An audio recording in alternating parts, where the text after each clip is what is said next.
This is my first day back after being away for, well, I irrevocably lost Saturday. I think you lose that 24 hours when you come back from the other side of the world. And I did, as your chair indicated, attended the International Summit hosted by Secretary Orrin Duncan of the Department of Education in the United States, together with 23 other countries, as we talked about or listened to and got involved in conversations relating to teaching as a profession.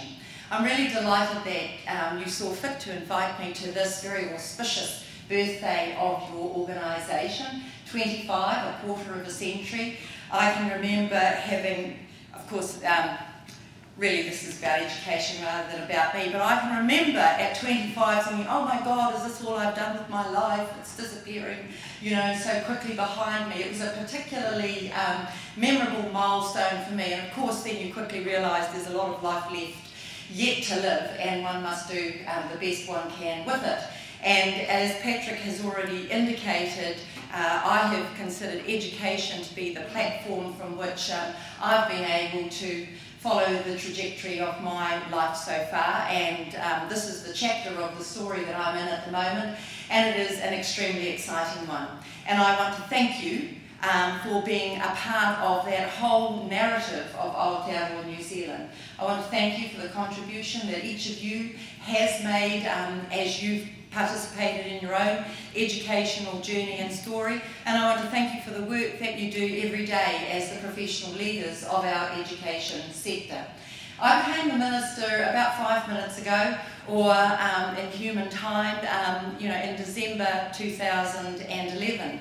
And since that time I have immersed myself in the professional reading around the sector and have thoroughly enjoyed it. I, as Patrick has indicated, think that education is not only a critical ingredient to the kind of life choices and life chances we design for ourselves, but I think it can be fun, and I think it can be inspiring, and I think it can be all about personal as well as professional growth. And so I think that you, in making the choice you have done to be at the helms of the particular ships and wakas that you are in your different parts of New Zealand, have made a great choice. And I do look forward to sharing that journey with you for the next 3 years.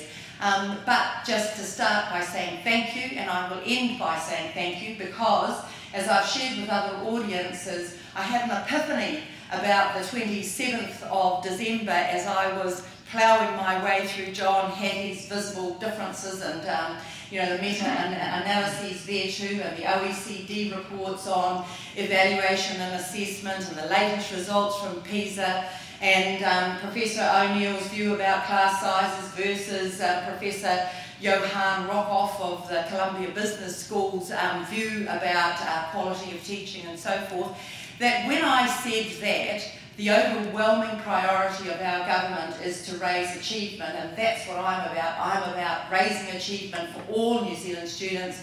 My epiphany was, of course, that I can't. I can't personally raise the achievement of one single student, but you can. You are the professional leaders of these learning places. You get to make the decisions about where you allocate your resources. You are the inspirators and guides for the staff that are part of your learning institution. You are in touch with every student on your role. You know the texture and complexion of the community of which your school is a part.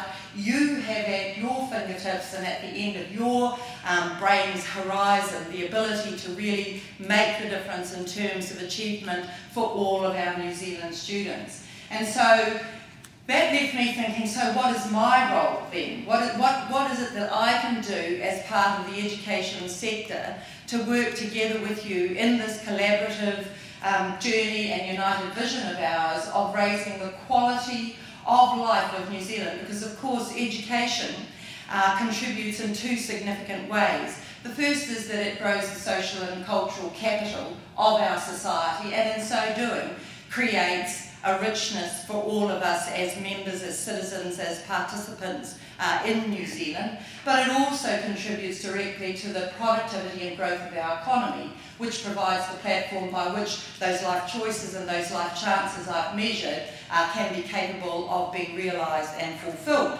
And those are just my introductory remarks. I have a whole speech here which I am yet to get to, but I'm very conscious that this might also be an opportunity for you to ask me questions, because here am I standing here thinking that I'm being absolutely fascinating and talking about things that are of major interest to you, and that may not be the case. So my plan is to leave enough oxygen in the remainder of my 30 minutes to provide time for those of you who may wish to ask questions about issues that I may not have touched on.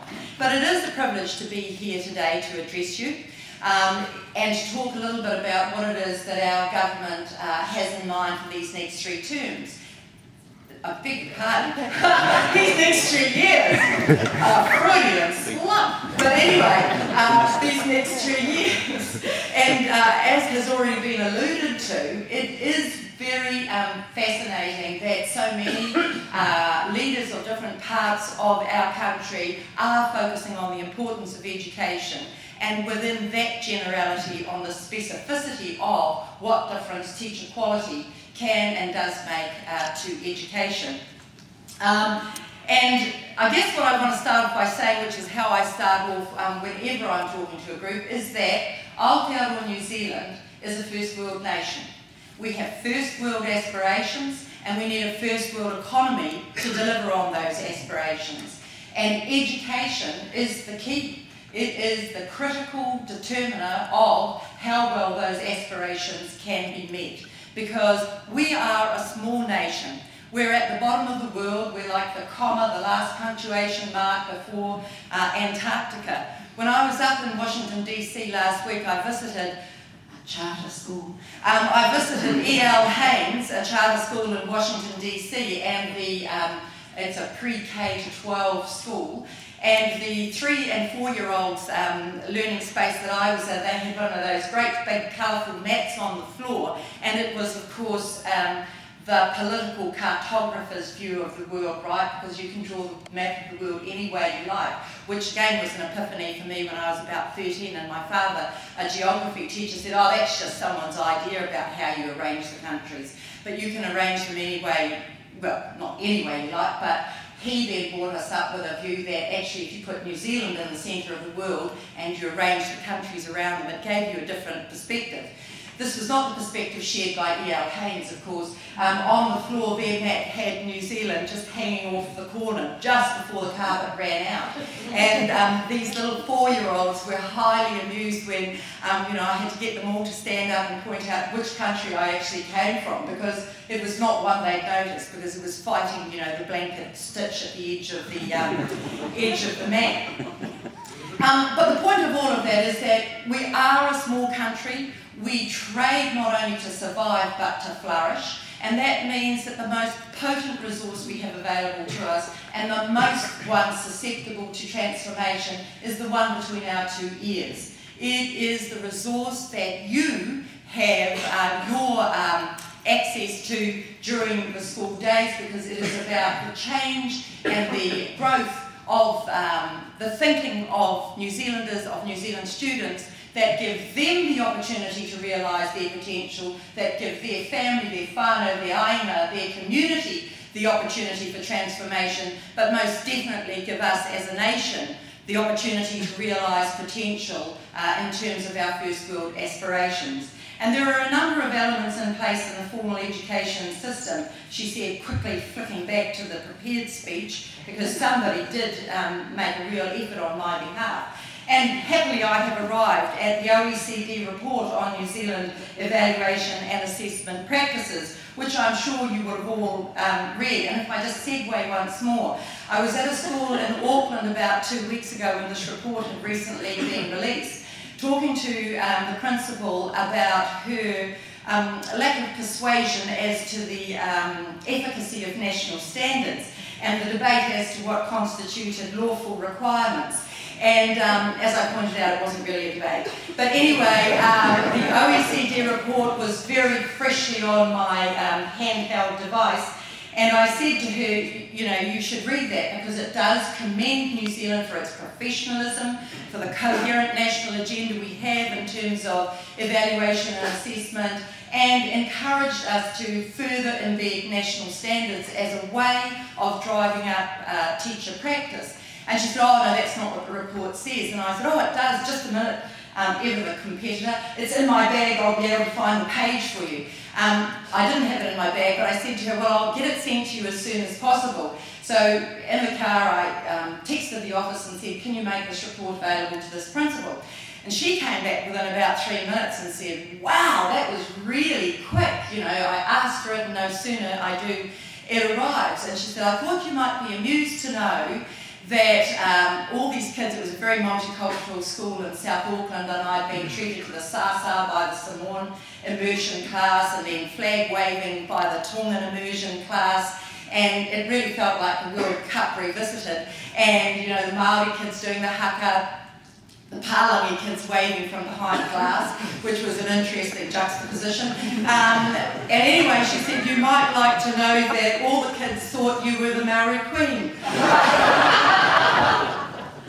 Anyway, hastening back to the topic of the day.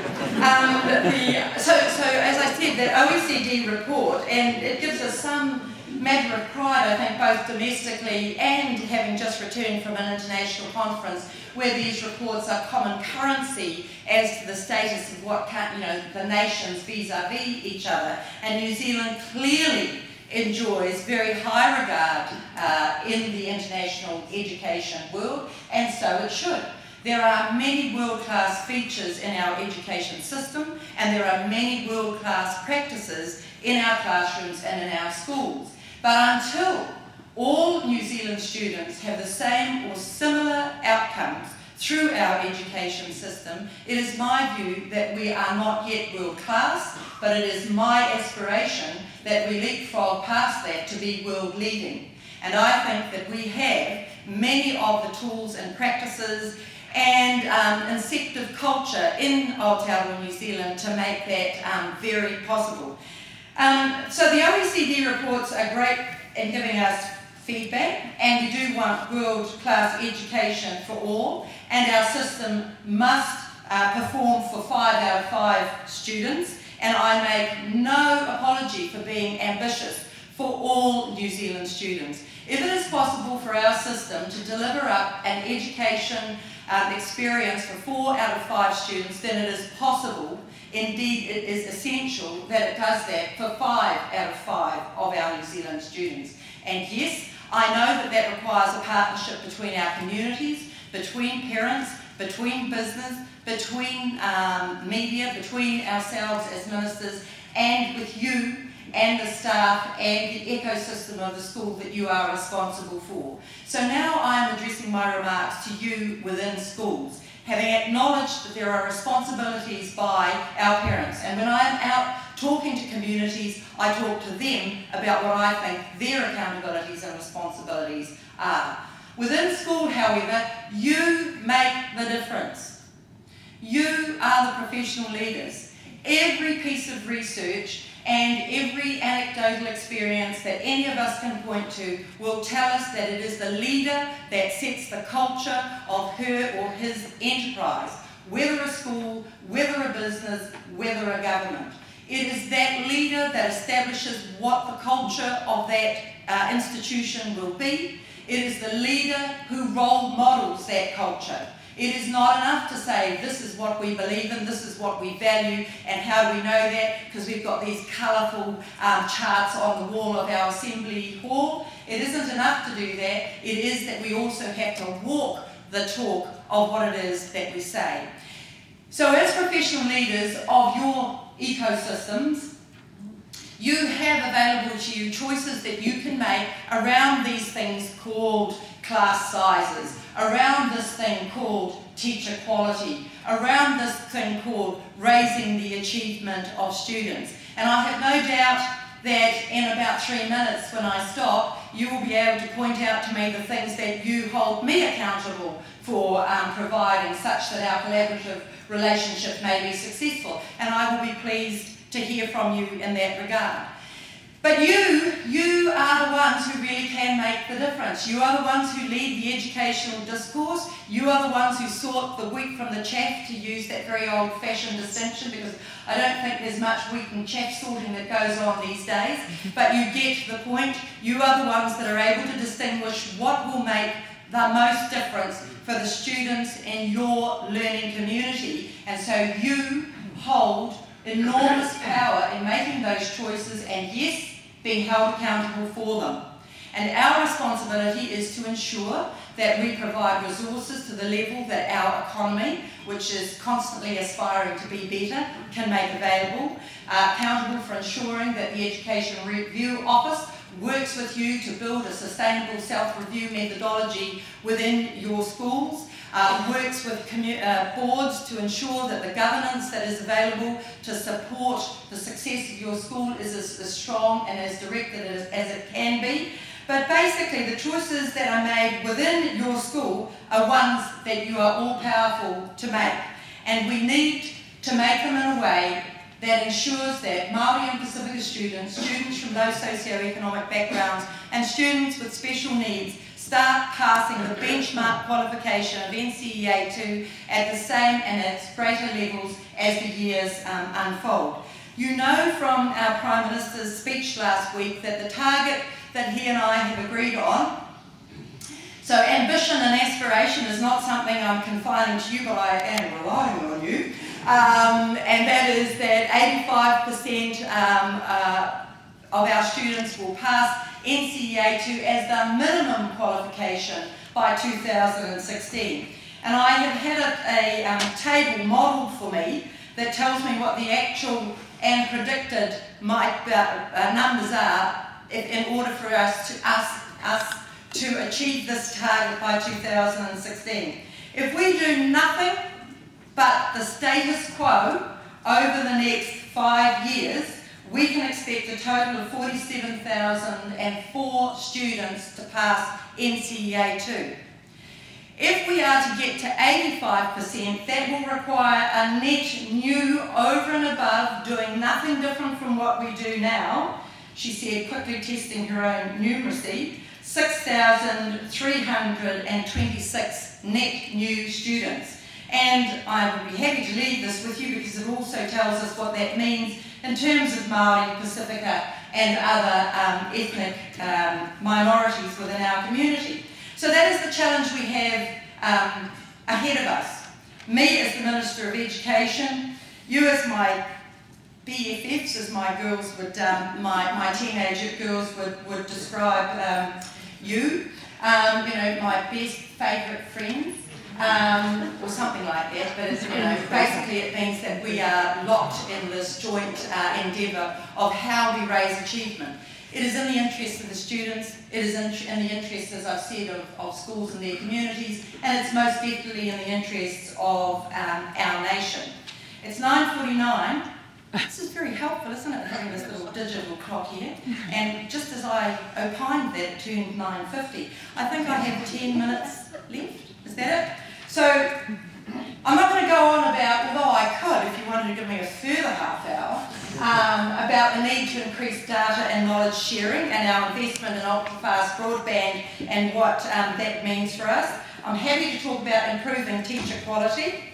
I'm equally happy to talk about what we're doing in terms of specialised programs.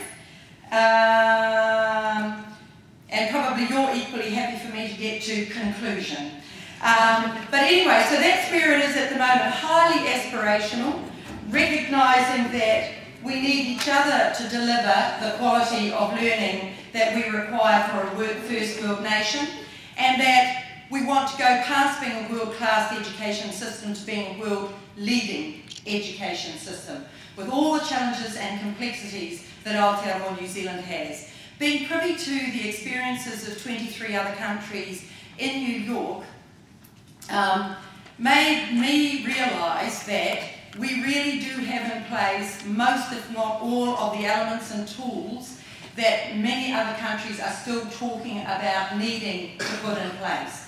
But how we bring those together in a collaborative fashion in order to get the quantum, well not quantum, exponential leap in achievement that we need for those students and for our country, we really do have to focus on what makes the difference and then support each other in our respective parts of the education sector to make that possible. So thank you for listening. Are you as exhausted as I feel now?